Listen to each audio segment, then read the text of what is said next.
La guerra de Estados Unidos contra México es una guerra alevosa.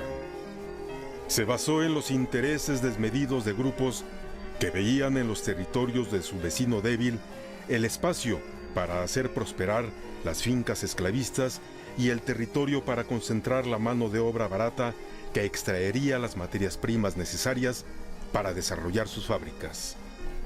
Esta es la historia de un conflicto que arrebató a un país más de la mitad de su territorio, dejando a muchos como extranjeros sin moverse siquiera de su sitio. Es la historia de la fortaleza y debilidad de un pueblo para defenderse. Y es la historia de un puñado de valientes internacionalistas que buscaron defender sus convicciones pese a todo y pese a todos. El 1 de abril de 1812, el ministro español don Luis de Onís escribía al virrey de la Nueva España desde un lugar cerca de Washington. Cada día se van desarrollando más y más las ideas ambiciosas de esta república, siguiendo su curso hasta el grado 31 y desde allí tirando una línea recta hasta el mar Pacífico, tomándose por consiguiente las provincias de Texas, Nuevo Santander, Coahuila, Nuevo México y parte de las provincias de Nueva Vizcaya y Sonora. Parecería un delirio este proyecto a toda persona sensata, pero no es menos seguro que el proyecto existe y que se ha levantado expresamente un plano de estas provincias por orden del gobierno, incluyendo también en dichos límites la isla de Cuba como una pertenencia natural de esta república. Para el específico caso de la guerra al estilo norteamericano, su génesis se remonta a los hechos de su primera acción fuera de sus fronteras, la que para ellos es llamada Guerra México-Americana y para los mexicanos, la invasión americana. Esta guerra definió a ambas naciones, ya que una de ellas perdió más que solamente las 2/5 partes de su territorio, mientras que la otra consolidó su desarrollo capitalista sobre los extensos territorios despojados. Un pequeño grupo de migrantes europeos, algunos de ellos irlandeses, tomarían una decisión íntima que los marcaría en la historia de este conflicto. Para unos serían traidores, para otros héroes. Ellos serían conocidos como los Sanpatricios y serían sin duda un ejemplo de la decisión personal de una tropa de internacionalistas. No hay clara evidencia que actuaran en Padierna los Sanpatricios. Robert Lee cruza y acondiciona los caminos por el Pedregal de San Ángel para el avance del ejército norteamericano rumbo a Churubusco. Santa Anna retira al ejército, tomando la dirección de Coyoacán y Churubusco. En el puente de Tlalpan, Santa Anna separará una parte importante de las dos compañías que integraban el batallón de San Patricio, quedando en el puente un piquete de tropas de este cuerpo que se hicieron cargo de los cañones mexicanos y la otra para reforzar a los defensores del convento de Churubusco. El caos en el puente se presenta cuando el flujo de la población que huía y los restos del ejército forman un cuello de botella que impide que crucen personas, carretas, menajes, etc. Quedan abandonadas del lado sur del puente cualquier cantidad de cosas. Las cargas del enemigo son rechazadas, pero poco a poco se va cediendo. Los mexicanos del general Pérez defienden ya, a la bayoneta, su posición, pero el ataque continúa hasta que el puente queda en manos norteamericanas. Los comandantes en el convento eran Rincón y Anaya. Los batallones que los defendían eran de la Guardia Nacional, además del refuerzo de los Sanpatricios. Resisten firmemente el ataque frontal de los norteamericanos. Al paso del tiempo, los defensores se van quedando sin municiones. Churubusco pide parque. Se les envía. Este resultó ser de un calibre distinto del de los fusiles de la Guardia Nacional y solo sirvió para los San Patricio. John O'Reilly y sus irlandeses saben qué les espera si caen prisioneros. Actos verdaderamente heroicos por parte de los defensores. ¿Cómo olvidar a Peñuñuri y sus soldados? Por la falta de parque y ya sin resistencia, los norteamericanos entran al convento. Las tropas mexicanas están alineadas en el patio. Aún así, algunos logran escapar brincando la barda norte, incluidos algunos sanpatricios. Ingresa al convento la contraguerrilla americana, el batallón espía comandado por Domínguez. El general Anaya, ya prisionero, impelido de un sentimiento de execración y horror, apostrofó al insolente cabecilla, llamándole traidor a riesgo de su propia vida. Es el momento cuando llega el general Twiggs, preguntando al mexicano: «General, ¿dónde está el parque de municiones?», contestando Anaya: «Si hubiese parque, no estaría usted aquí». Como resultado de esta acción, de los 204 hombres que conformaban las dos compañías, 35 murieron en el convento, y un número no identificado cayeron en el puente. Entre los heridos se encontraban el mayor O'Reilly, el capitán O'Leary y el soldado Francis O'Connor, que perdió ambas piernas en la batalla. 85 sanpatricios fueron capturados en la acción, de los cuales 72 fueron acusados de deserción del ejército norteamericano. Sí, porque aquí acaba con su servicio como unidad de combate, porque mueren muchos, otros se escapan y a 72 los capturan, de los cuales la mayor parte es ejecutado. Las órdenes 259 y 263 de Scott ordenan los consejos de guerra, aprovechando una tregua concertada con Santa Anna. Martínez de Castro, miembro de las Guardias Nacionales, uno de los héroes de Churubusco, se encontraba agonizando en una de las celdas del convento cuando el 23 de agosto, 3 días después de la acción, se instalaba el primer consejo de guerra en el pueblo de Tacubaya, y el 26 se iniciaría el segundo en la villa de San Ángel. La elección de algunos de los miembros del Consejo como oficiales católicos leales de ascendencia irlandesa parecía dar un carácter justo a los juicios, pero el principal historiador de los sanpatricios, Michael Hogan, pone en tela de juicio esta aseveración, ya que los oficiales involucrados no eran nativos de Irlanda, no practicaban la fe católica y sobre todo no se habían vinculado con las luchas y penalidades de los irlandeses dentro del ejército americano. Se juzgaron en Tacubaya y San Ángel a 72 miembros del batallón. Al conocer el fallo, Scott apreció un exceso de autoridad e intervino considerando que había menores de edad y algunas deserciones antes de iniciarse la guerra. De todas maneras, las sentencias se veían antojadizas y parciales, con un ingrediente de racismo muy marcado, además de entenderse como un acto de represalia pública para atemorizar a los mexicanos. Fueron condenados a la horca 50, 15 a 50 azotes, ir a la cárcel y ser marcados con hierro candente en la mejilla con una D por desertores, y se perdonó a 7. Este tipo de trato infrahumano no se veía en México desde Cortés. La sociedad mexicana, las legaciones extranjeras y la Iglesia enviaron cartas suplicando indulgencia, pero no hubo piedad. Los condenados a la horca afrontaron, ¿por qué no decirlo?, con patriotismo, honor, serenidad y dignidad, el castigo.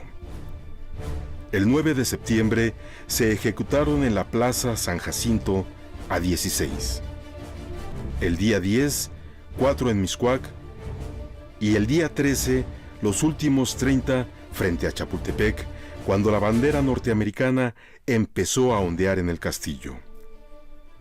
Esta gente pues combatió por sus ideales y por la independencia y soberanía de México. You know, it's because the Irish and the Mexicans have similar values. It's not to say other people don't have the same values, but, you know, these two groups historically conjoined. The Irish were opposed to slavery. They were opposed to the ethnic cleansing of Native Americans. Mexico had abolished slavery in 1829. The Mexicans took an anti-slavery, anti-ethnic cleansing position, defected out of conscience. Okay, whether it's right or wrong, that's what they did. They went over to the Mexican side. You know, sure, they shared the Catholicism. You know, they shared, you know, similar cultural attachments to the land, ancestral memory. And the Irish decided that they wanted to, you know, be Mexicans, basically, because of the shared cultural heritage of both peoples. Los choques de los ejércitos, paralelos a los juicios y muertes de los patricios, fueron en Molino del Rey, Casamata y Chapultepec. Los actos de heroísmo de Lucas Valderas, Juan Crisóstomo Cano, Felipe Santiago Xicoténcatl, los cadetes del Colegio Militar y todos los soldados son dignos de recuerdo. Del 14 al 16 de septiembre, ya sin defensas de soldados, los habitantes defienden la ciudad. Los norteamericanos tienen que utilizar hasta cañones para vencer la resistencia. La ciudad es ocupada. Ahora, la resistencia es aislada pero muy incisiva. Santa Anna renuncia y se va. Los políticos mexicanos terminan firmando un tratado en el que se pierden más de 2 millones de kilómetros cuadrados. Los norteamericanos se van en julio de 1848.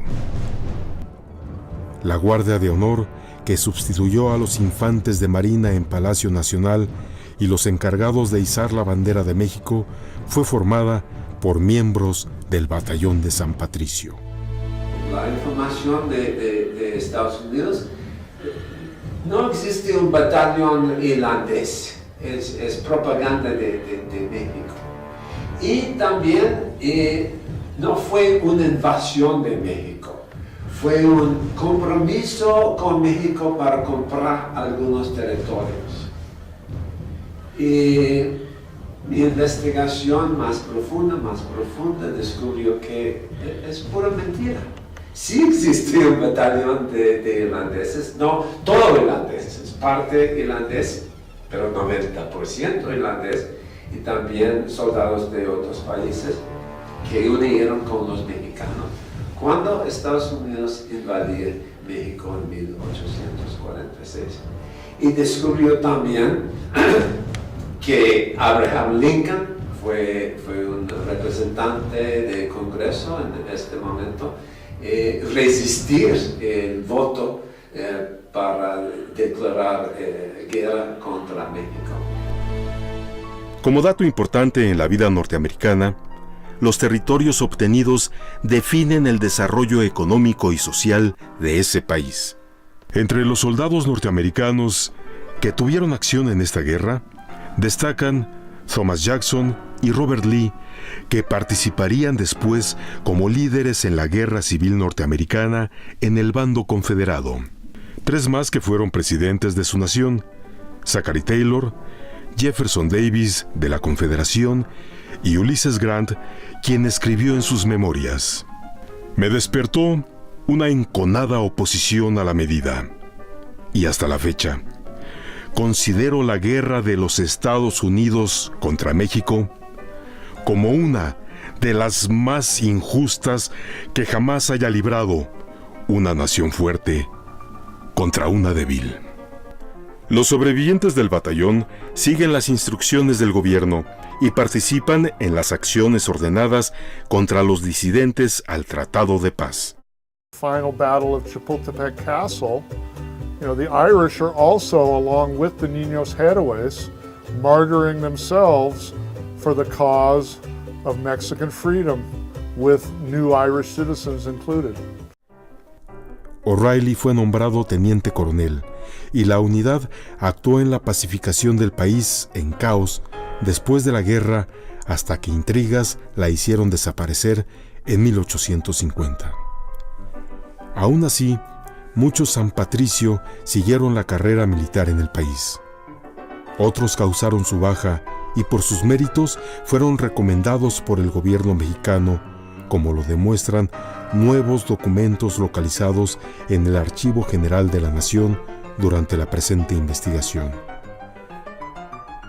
Hoy en México, aunque bastante anecdótica y desconocida esta guerra, aún es una herida sin cerrar, mientras en los Estados Unidos es una parte de la historia que conscientemente se deja sin explicación. La guerra con los Estados Unidos en la historia norteamericana es una de las guerras, posiblemente la guerra más injusta que este país ha llevado a cabo en forma internacional. So why this was important to the cause of humanity is that displaced Aboriginal people from their own country after the potato famine in Ireland, they simply were making common cause with another people that were being displaced from their ancestral land.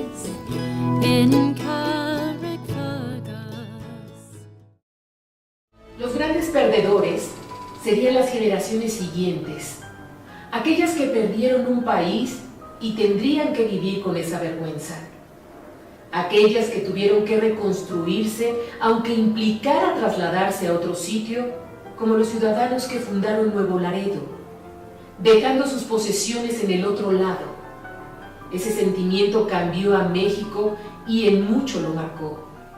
Pero también hay que hablar de los otros mexicanos, los que quedaron del otro lado y se perdieron, las etnias que perecerían cuando les arrebataron sus tierras, que fueron la última barrera conquistada a nombre de las mal llamadas civilización y democracia.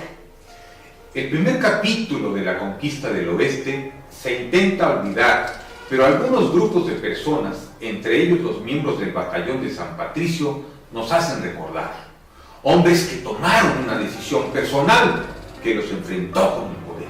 Viktor Frankl, el psiquiatra, recordaría a los hombres que pasaron por los campos de concentración nazis diciendo: los mejores de entre nosotros se quedaron ahí, hablando de aquellos que por su compromiso con la vida y con la humanidad dieron su vida por sus convicciones. Sin duda esto también se aplica antes a los patricios y a los muchos otros mexicanos que, como Juan Crisóstomo Cano y tantos otros, dieron su vida en el intento. Hoy la historia de San Patricio nos obliga a reconsiderar nuestras propias consideraciones y relaciones cuando vemos las intolerancias generadas por la riqueza y la pobreza, los prejuicios étnicos o religiosos y el racismo, así como las justificaciones de las guerras desarrolladas para obtener recursos y riqueza en todo el mundo. En un orbe marcado por la guerra como un abuso de poder para despojar a otros pueblos, y en donde cientos de millones son obligados por la pobreza a emigrar a países donde son vistos como extraños, es donde el ejemplo de estos internacionalistas es más brillante. Y es por ello que los mexicanos que conocen la desdichada historia de ese batallón no la olvidan y se reúnen a conmemorarla año con año. Como algunos de ellos solo podemos decir: ¡Erinobra! ¡Erinobra! All right, quick.